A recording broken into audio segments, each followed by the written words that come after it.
Orang tua mantan pacar Natalie Holzer setuju punya mantu janda.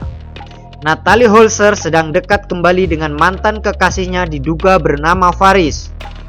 Faris bahkan bisa menerima Natalie Holzer yang kini berstatus janda anak satu.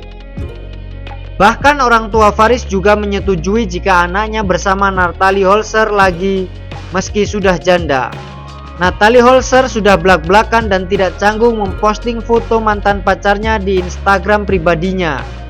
Dikutip dari kanal YouTube Natalie Holzer, ia bertanya beberapa hal dengan mantan pacarnya.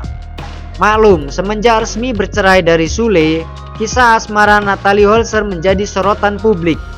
Sebelumnya Natalie Holzer sempat dikabarkan dekat dengan Frans Faisal. Kini, Natalie Holzer sedang dekat kembali dengan mantan kekasihnya Faris.